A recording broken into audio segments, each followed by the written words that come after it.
number of mosques since 2001, mashallah. So now we have in New Jersey 650,000 Muslims. That is slightly, almost 150,000 more than the number of Jews in the state of New Jersey.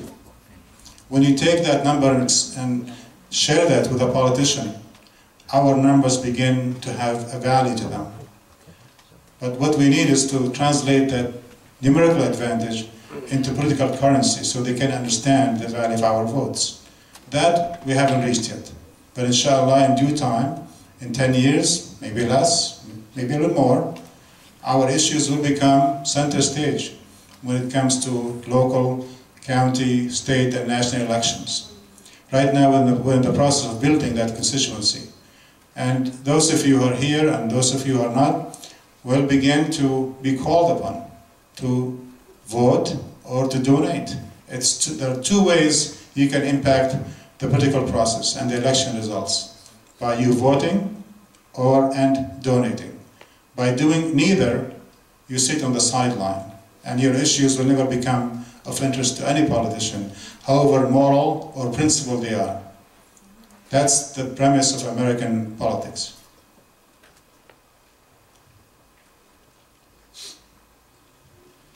American Muslims in the state of New Jersey, unlike other communities, when you look at the demographics and the socioeconomic indicators, we are much better off than other Muslim communities.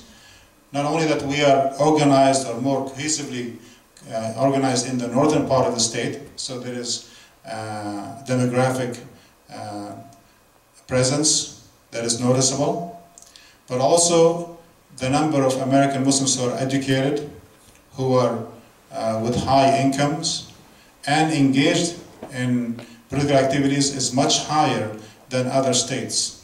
And I can give you just one example of our success. You compare what the American New Jersey Muslim community has done in reference to the NYPD debacle, and compare that with the double the number of Muslims who are in New York. We have way outdone them in terms of our activism, in terms of our engagement, in terms of our political maneuvering. And they have not done much to even come close to where we are. Hopefully they will.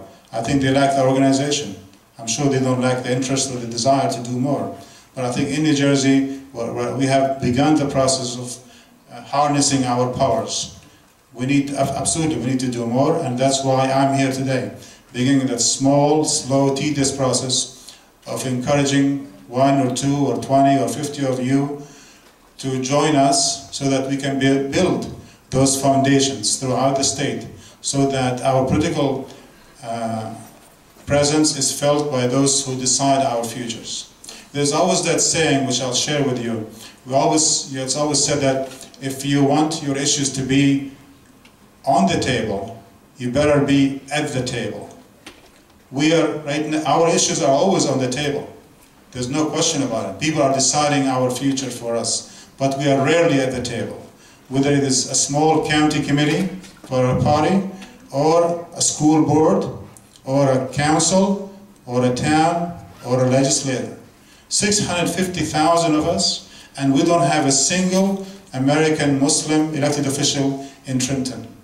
Compare that to 34 Jewish state senators and representatives in the state legislature, and they are 505,000.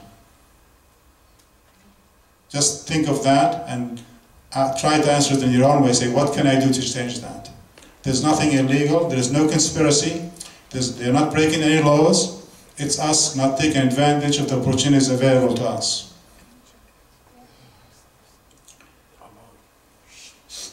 There is, we began last year a process of trying to engender interest in our community by creating, which is as of now a fictitious organization called Muslims for a Better New Jersey. Because when we looked around, whether it was CARE or, which now no longer existing, the ADC, the American Arab Anti-Discrimination Committee New Jersey chapter, they have not been able to deliver on those specific issues of engaging politicians and impacting the media. CARE does tremendous work, no question about it, when it comes to civil activism, civil rights issues. But they are not present in our media at all, and also they are not going after politicians to make sure that they do the right thing. That's where we're trying to create a new foundation, a new organization that will complement what other organizations are doing. And we are right now giving it the name Muslims for Better New Jersey. We hope to give it a much more attractive name. But we need your interest and also enthusiasm and support to make it happen. You have, of course, there's one political entity that I think needs to be highlighted, and that is this very significant if we can harness its powers, which is the Muslim student organizations in the different universities. But right now, they are in a recoiling mode. They have pretty much cocooned themselves because of the NYPD, the spying on them, that many of them are no longer willing or wishing to become known as politically active. I can't blame them for that, but that has only to be a temporary decision. It can no longer be a permanent. Yet the youth, of course, especially college-bound students, are a vital component of making this community a very influential community. And we are hoping that we will attract them into our fold, not only to be our soldiers, but to be our future leaders. Our work at the American Arab Forum has been focused on two areas, which I think hopefully will be transferred to the authority of the new organization that will be called something like Muslims for a Better New Jersey. We would like at the American Arab Forum to focus on some other issues which should be limited to Arab issues per se, rather than Muslim issues, which are the new narrative. And I'll speak to that issue first. Until a few years ago, I used to define myself as an Arab American. I no longer do that. When somebody asks me, I say I'm an American Muslim. And I think you should begin to think that way. It used to be that we always combine Arab Muslim. But in the last several years, the issue of the day is no longer about whether an Arab is good or bad, whether an Arab is a harm or danger to America. It's all about Islam and its adherence to Muslims. This is the issue now.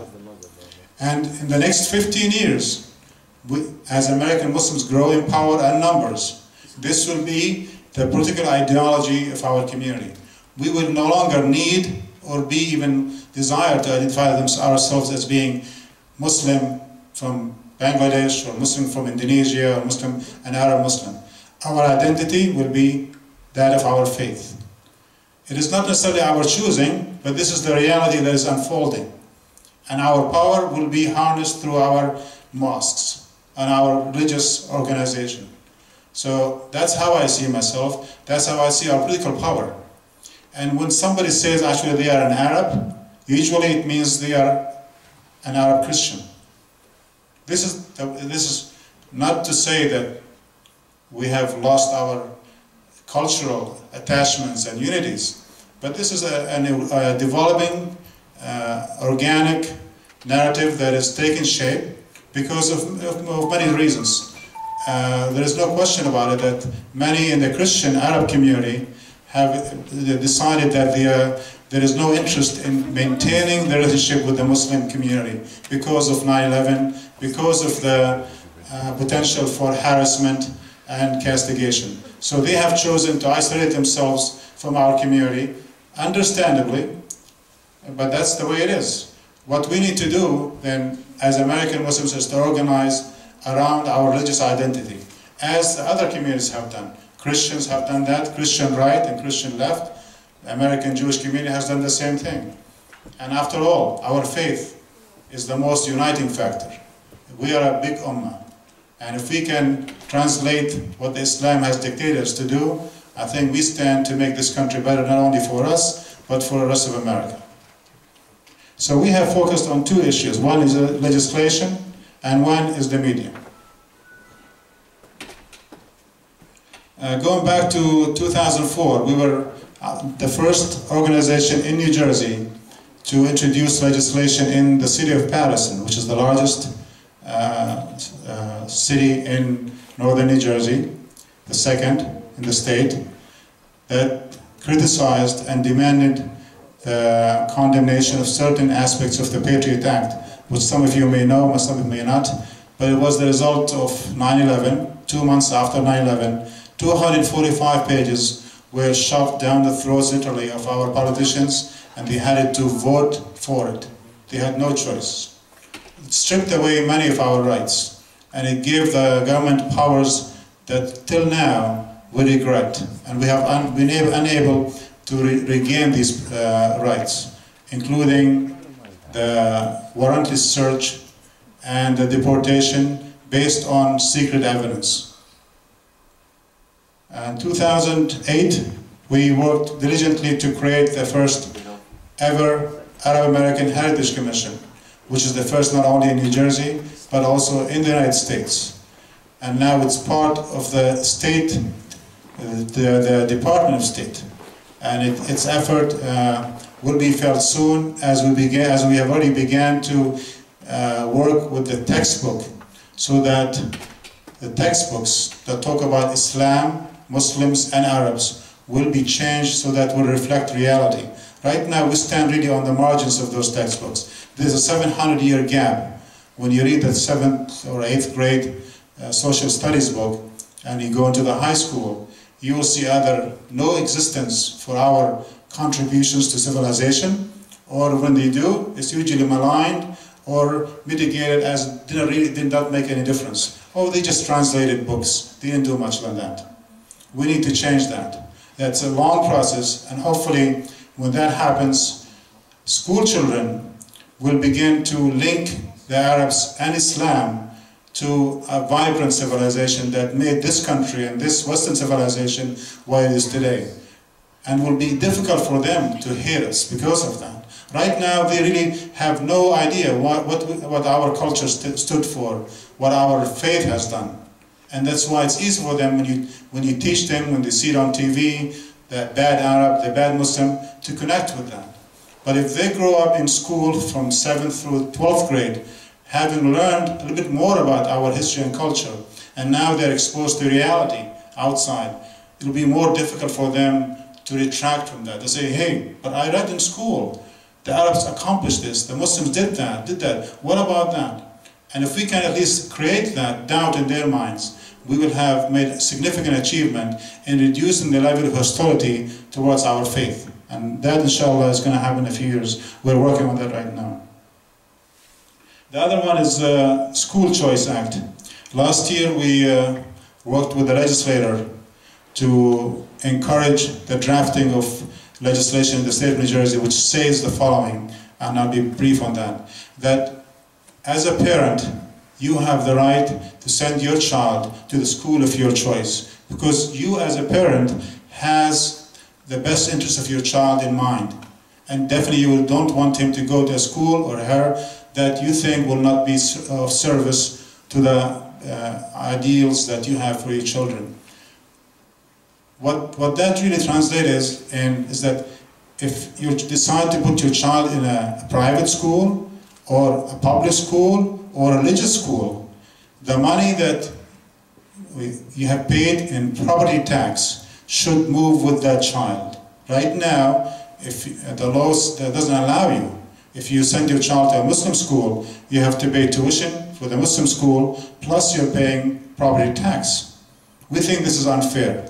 We think the state has the right to provide education, but the state should not be the decider in where you should place your child. Now, there's a lot of intellectual discussions about this, whether this is good, it's bad for public schooling and the like, but we have been able to at least present it now, and now it's in discussions at the state level that this is something that needs to be done. And inshallah, it will become law.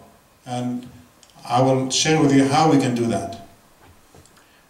We also, concurrent with that resolution, we introduced another legislation which essentially allows corporations that if they want to donate money to a certain school so that they can send special so that children from specific faith community can attend, that they should be able to claim that on their tax returns. Right now they cannot do that. But we should be able to, we think that if a corporation wants to give $10 million to Patterson or Hackensack, let's say a Muslim corporation wants to build a adjoining school here, they should be able to claim that on their tax. This way Muslim children can attend that school. Because anyway, those children otherwise they will be in public school and they will be burdened on the public system. But now somebody, because they feel this is a special need that they want to serve for the benefit of Allah, and they can also claim it on their tax, that may encourage them to donate that money.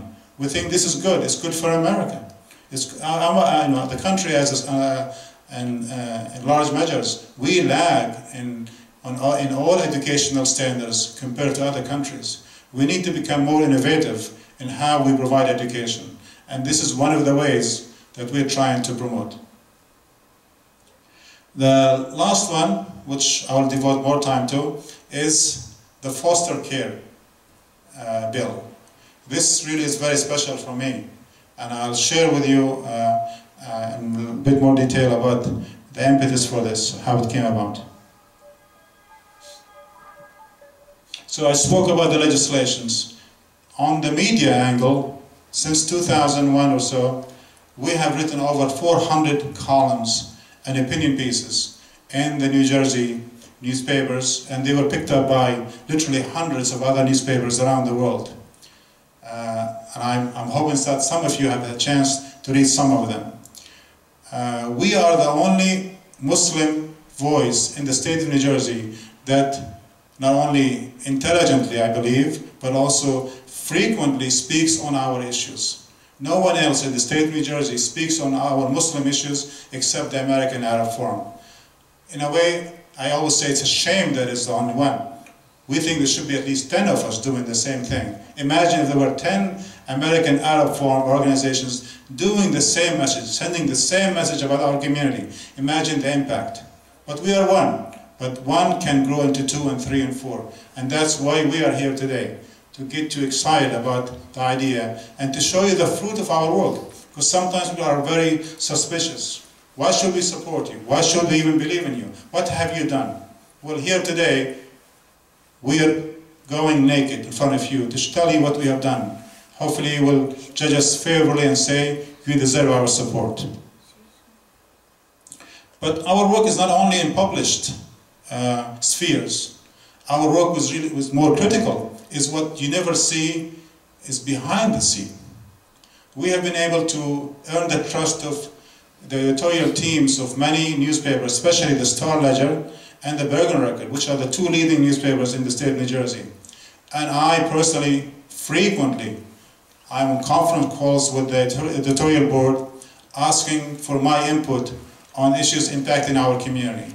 If you read the last 5 or 6 editorials in the Star-Ledger, the Bergen Record, on the NYPD, you can be certain that I was the one who advocated for strong criticism of the NYPD and the demand for investigation. If I wasn't there, trust me, they would not have cared to push that issue even at all. And what we have also been able to do is when a reporter comes and wants to talk about an issue affecting our community, we have been able to provide them with resources.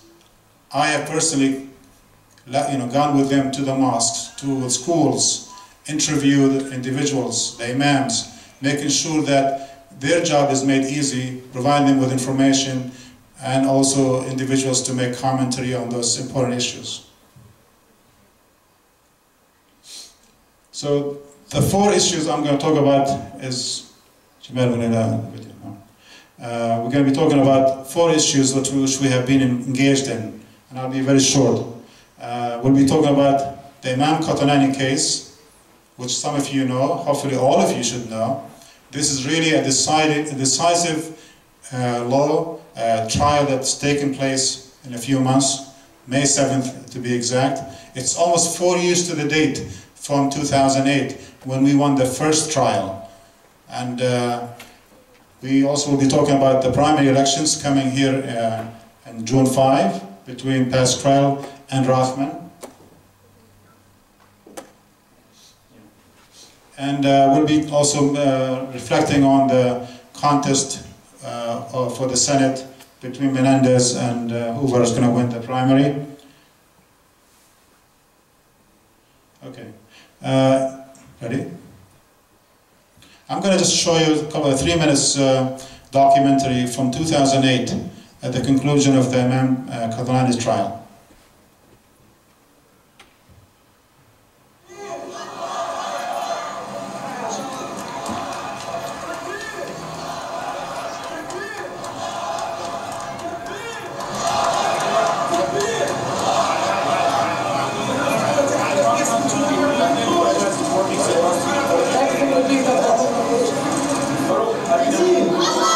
Facing what is legally known as deportation proceedings. So he's here today before an immigration judge who will decide the fate of the Imam, whether he should stay here as a permanent resident or he should be deported. Imam has little children, and if he's deported, he and his wife and 3 foreign-born children and 3 American-born children will most likely have to leave this country. It's a 3-day trial. The judge will not render his decision until a few weeks or perhaps months after Monday is in. The Imam arrived in this country on a religious visa in 1996 to be the spiritual leader of the Islamic Center of Passaic County in Patterson. And in 1999, his employer, the mosque, applied on his behalf to become an American permanent resident. And that application was turned down in 2006 because of what the government claims to be legal discrepancies in a question that he answered about his possible arrest or detention in Israel. He's not a member of Hamas. He denounces violence by anyone for any reason, whether it's by Hamas, by Israel, by anybody else. He's a man of faith, and he believes that only peaceful resolution can resolve conflicts. We know the Imam Qadlani from a long time ago, and we find him to be a very moderate person, and we feel it's definitely a good thing for the community to have him with us. In many occasions we met him in the past, and we felt that he's very kind and a good person. We hope and we pray that it should turn out to be in the best way possible, and he should be able to remain here. Today will prove that this Imam and his community are Americans, proud to be Muslims, and are good citizens, and this Imam, who is their leader, needs to stay here because he will be the one who will make sure that our community continues to be moderate and engaged and proactive.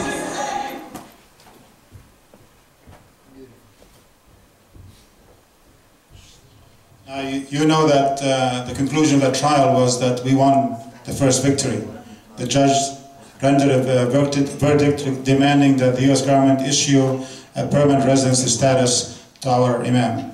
But sadly, our celebration was aborted because the U.S. government, the Homeland Security, decided to appeal the case.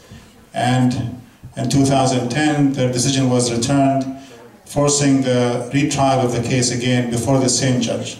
So now, on May 7th, we will be going to defend the Imam again.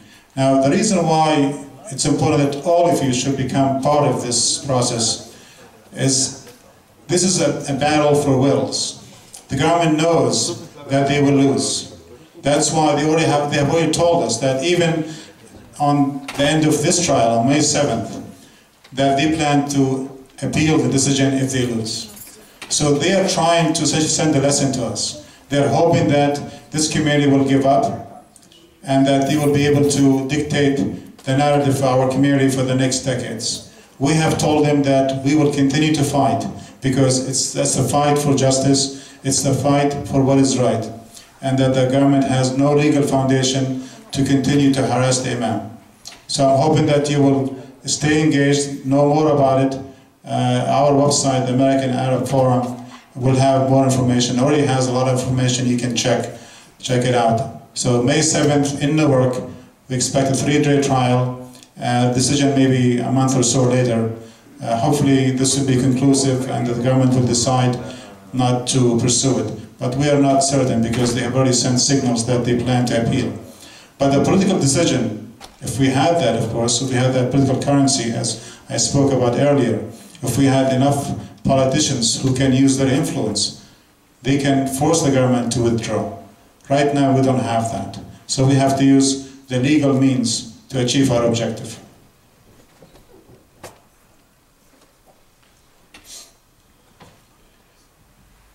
On the elections issue, as you know, in 2010, the US government conducted and finished its 10-year census of the United States population. And sadly, New Jersey lost 800,000 people in the last decades. And as a result, we lost one congressman. Because, as some of you know, the US Congress is comprised of only 435 congressmen. They can never increase or decrease. And they are distributed proportionately based on the population of the different states. So because New Jersey lost population, other states gained. So they have forced us to lose one congressman. So now, instead of 13 districts, we have only 12 districts. And those who have decisions over where and how to draw the legislative demarcation have decided to merge the 5th with the 8th, and now we have the 9th district, which essentially pitted two otherwise friendly and long-time team of Democratic candidates, by politicians, Mr. Steve Rothman and also Mr. Congressman Pascrell. This is a critical election for our community. I cannot overemphasize it. And I believe Hackensack is in that district right now. So if you live in this area, anywhere in the District 9, you can check that online. Make sure that you're right now registered to vote as a Democrat, because only Democrats will matter in the primary, which is going to take place on June 5th. The November election will be for everybody to vote. But whoever wins the primary election is essentially a shoe-in for the November elections, because both candidates are very strong, and whoever wins most likely will defeat any Republican candidate that may decide to run. So for us, it's critical that our community is engaged in the process. What has happened since probably in early February, I wrote a column for the Star Ledger where I took issue with some of the material that was distributed by Mr. Rothman to his constituency. Essentially, it said that it is okay for you to change your party affiliation from Republican to Democrat so you can vote for me. He even encouraged Jewish rabbis to send a letter to their congregants, encouraging to do the same, and essentially gave the blessing that if you don't do that, a Jewish brother will lose. Now, mind you, both Pascrell and Rothman are equally bad when it comes to Middle Eastern issues, in our eyes. They have voted consistently on the side of Israel. But when it comes to politics, it's always the issue of the lesser evil, or the one who will cause the least harm, ultimately is the deciding factor. Mr. Rothman has essentially sent signals that Pascrell needs to lose because he's not Jewish enough. He will never be wholeheartedly on the side of Israel. And that Mr. Pascrell has a strong core of supporters who are Arabs and Muslims, and these cannot be trusted. And as such, you must vote for me. This is the kind of message he's sending out. Now, when I pointed that out, I said, this is what you're saying, and this is unethical, and that only shows loyalty to another country, not America. Of course, they lambasted me. It's all over. You can see it in the presses, also on the internet, in Israeli TV, and in blogs on the right side, saying that this guy is danger, and in fact they went to the extent of demanding an apology from Mr. Pascrell, that he should disavow his linkage to me, otherwise he'll become an anti-Semite himself. Thankfully, Mr. Pasquale did not. He said he's a journalist, he has a right to express his view, and if you have something to dispute him on the facts, not on your own understanding of them. Because I was showing documentation that they were sending out, and I was taking them to task on that. So I'm appealing to you not to ignore this election. This election is about you. And whoever wins will be with us until they die. Because traditionally incumbents are almost impossible to remove from office unless you do something dramatic, something that's unbelievable, that they will be removed from office. So generally they will stay with us until they decide to die or decide to resign. So if you want your voices to continue to be heard in this district, you must register to vote. I think a few days remaining, and you make sure you vote for Mr. Pasquale. Pasquale has been accessible to our community.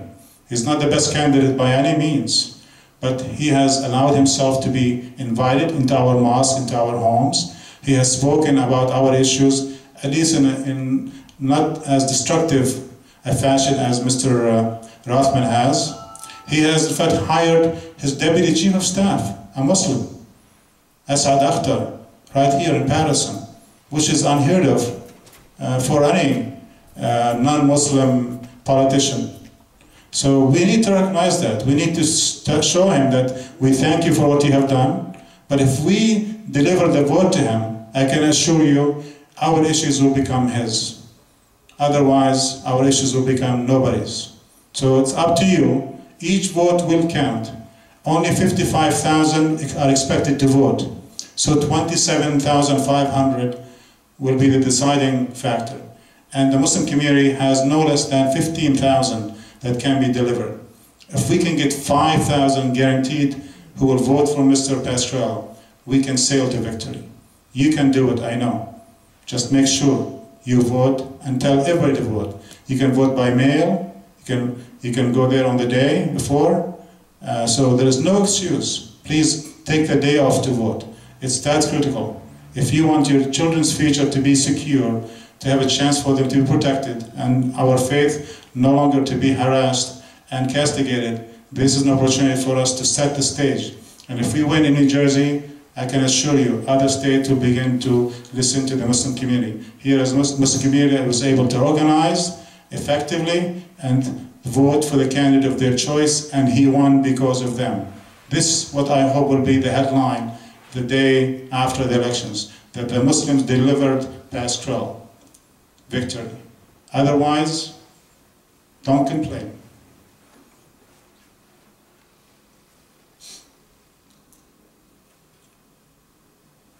On the senatorial issue, I'll just briefly remark on that. Mr. Menendez is running as an incumbent for another full 6-year term. He's a Democrat. There is one lady who's running against him from the Democratic Party, Ms. Gwen Dacos. I don't think she has a strong chance of defeating him in the primary. So I think we stand to have Mr. Menendez against one of the 2 Republican candidates who are running against him. And that decision will be made, of course, official in the primary. The funny thing, or the interesting thing about the 2 Republican candidates, that they are both Arab American. One of them, of course, doesn't want you to know, Mr. Joseph Kirillos. His true name is Yusuf Khairallah. And the other one is Badr Karmout. He's proud to be an Arab, but he hates Muslims. He's a candidate of the Tea Party. And I'll leave it at that. I can answer questions later on that. I'll talk about the one critical bill that I would like to highlight, and I'll end at that point. And by the way, I'm so happy that the father of the child I'm going to be talking about is with us today. And I hope that his story will never be repeated, will never be lived by another father. Because for someone to lose their child because of a convolution of so many factors conspiring against that father and child, now they're separated. We could have done something about it if we were ready for it, but we were not. But hopefully with your help, at least with the work that we are trying to do now, there will be no other children meeting that fate. So what is the story? Some of you may know it, of course. The story is that we have a family that, because of family issues, the state was called in and removed the children from their parents. One of the children, of course, was the son of Muhammad Khalil, who is with us today here. The other three had a mother and parent different than the father. The state wasn't able to approve the father to accept to be a natural custodian after the separation became effective. The state allowed the son to lose his faith. He was born a Muslim. The father never relinquished that right to the state to have his son converted into Christianity. And now the son is no longer known as Abdurrahman. The son is now a Christian. His name is Joshua. We think this is unfair. Not only that the father has lost his son, but for us as American Muslims and Islam, that we have lost a Muslim. And that should never happen. And the state was not intentional in allowing that to happen, but was indifferent about it. We are right now introducing legislation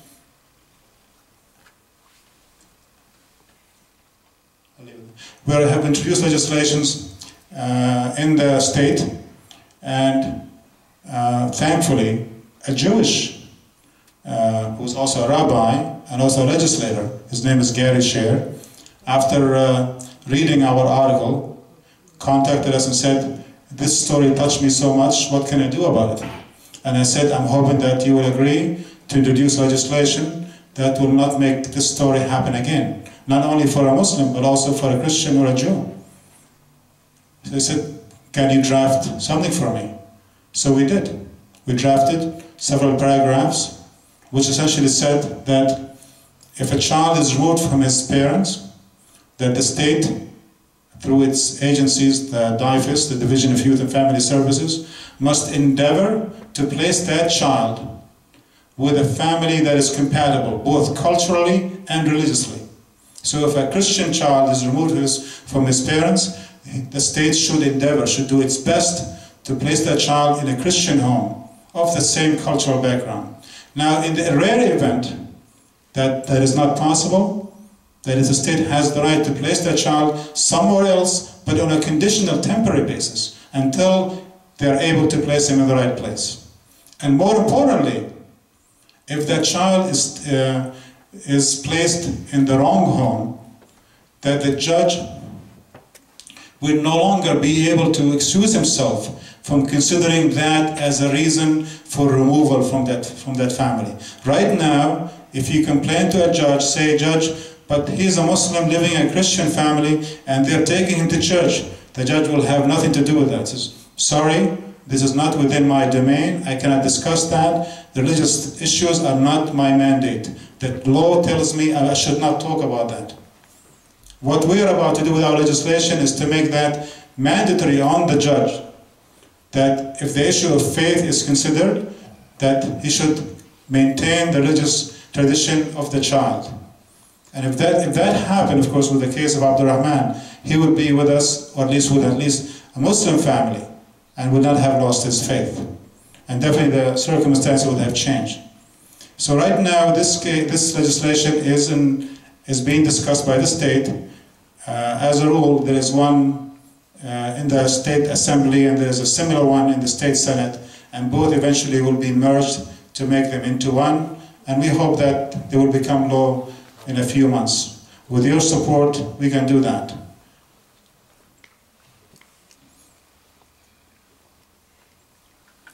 What can you do? I've shared with you just tidbits of what we have been able to do. I know we can do a lot more, but where you come in, simple things. You can send letters to the editor.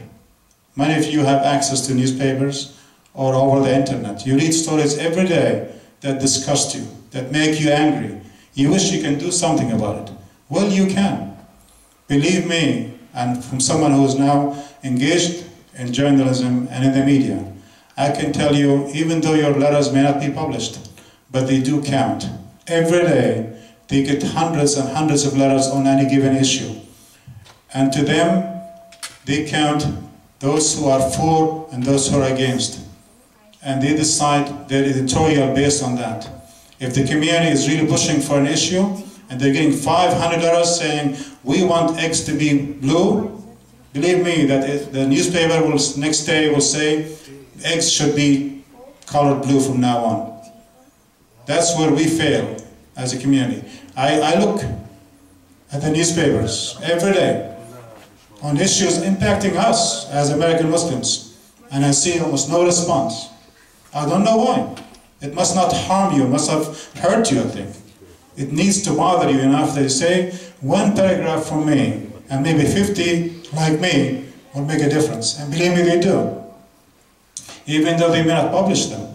You don't have to be a writer with extensive knowledge of comprehension and how to say. Just say, I'm against or I'm for. Thank you for publishing it. I don't like what you said. Just like that. And as I said, you don't have to have your name on the newspaper. What matters in the public discourse is the fact they will receive an input from the readers. And that's what decides what we call the public perception of the issues. Look at the last issue of the NYPD. How many American sounding names have written in favor or against the NYPD? Perhaps one or two. But how many of the other kind? 20 or 50 in the Star Ledger, in the Bergen Record and other newspapers. Where are we? I mean, what more important issues do we need to have to become angry enough that we want to express our views? I do not know. Maybe it's something we need to do. But I think you as individuals need to become angry enough to say, you know, I'm going to have if I can't write, I'm going to ask my son, write something about this, say you don't like it, or I like it. It's so easy, you can do it electronically now, through the internet. All they need is one paragraph, because that's how they count, what, for and against. I have a question over here. Yes. We as Muslim communities in New Jersey, we do help electing politicians into office. How come they're not helping us in cases like this? Have you ever contacted them? Absolutely, yes. They don't. I'll share with you a story I think I repeated one time before. And I think in 2003, I was president of the American Arab Anti-Discrimination Committee. And we had a presentation to make before an esteemed congressman in Morris County. His name is Friedenhausen. He's a Republican. And I took a PowerPoint presentation with me, and about 100 or so people sitting in the room. And I made a presentation about why American foreign policy is tilted towards Israel, and that it is not in our interest to keep maintaining that. If we want to make the Arabs our friends and Muslims not hate us as much, maybe we should change our policy. At the end of my remarks, the congressman stood up with about 100 or so people sitting in the room with the media. He said, Doctor, your community should be very proud of you. You made a very eloquent speech, but I'm sorry, I cannot endorse your demands. Just like that. It's like it was dead silence in the room. Well, what do you mean by that? And he said, I know, I got their attention. He said, my political life is a 2-year term. I live for 2 years only. I don't live for that. If I want to adopt your issue, make sure you give me the sustenance to do that. Instead, if you come in to give me a presentation, next time come with 15,000 no's or 5,000 votes, and I can assure you, your issue will become mine. Until then, goodbye. Even for a child like this? Even for a child like this. Why should they support it? Politicians are not religious-minded, and they're not moral principled. Politics is a very corruptible phenomenon. To them, it's an issue of votes and money. Issues are the dressing that they use to make their claims for morality, whether they support something or against it. Ultimately, what lay behind every decision is whether I benefit from it or I lose. And if I benefit more from an issue, I will go with that side. That's how it is. We should not overjudge the system. This is how it is. We can do it the same way. There's nothing immoral, there's nothing illegal. What they are doing is not conspiratorial against our faith or our culture. We just need to do it the way it is done. That's how it is done. If we just, and it's so simple to do. So, you see the other points that you can utilize. Facebook, of course, is a critical one these days. You know, when you click like on an article or you share it with your friends, that puts the story even higher and more important in the search engines, and it becomes the more readable issue. Like when people read my column, thank you.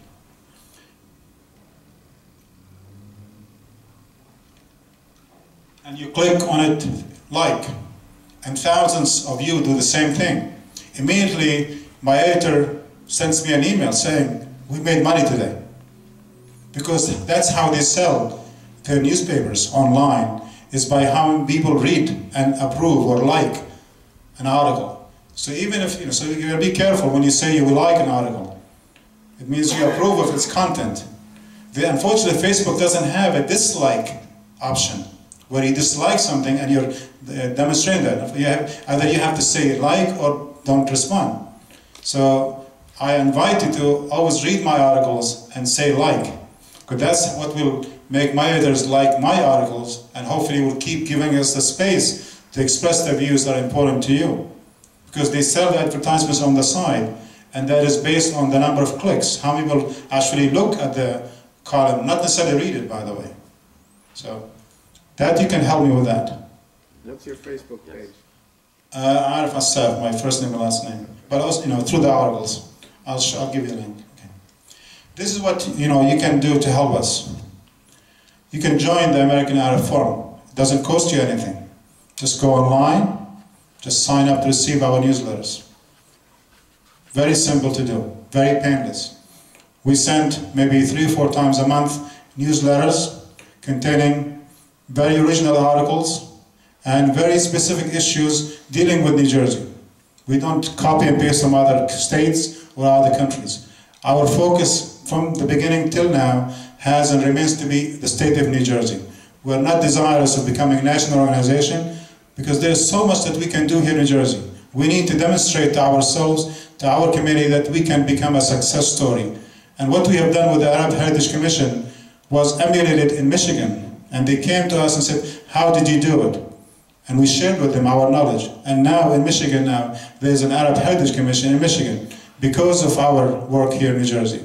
The law affecting foster care is going to be the first in the nation when it passes. I can assure you other states will be coming to us for assistance as to how we did it and the language we used to make it pass. I'm coming to you to seek your help, provide knowledge. Hopefully that by now, at least some of you believe that our work has made an impact on the lives of our New Jersey Muslim community. But I know there's so much that we need to do, so much more. And the opportunity, wallahi, is there. There's nothing that will make us impervious to making mistakes. But also there's so much that I know that we can do. We need some software. A simple software that if we can buy and make it available, we can have such an impact on our legislators that will be immeasurable. Right now, we have to physically write every state senator and assemblyman an individual letter, find their address and connect the letters and stuff. It costs so much time. If we were able to find a software that can incorporate all the different legislators, put them into one action alert form that we can use, that we can send out to you. All you have to do is just put your name and shoots out literally 120 letters, 80 assemblymen and 40 senators, telling them, please support this one or don't support this issue. This is what other communities have been able to do, and successfully so. We are not doing that right now. We're doing it on a very individual level. And believe me, numbers matter.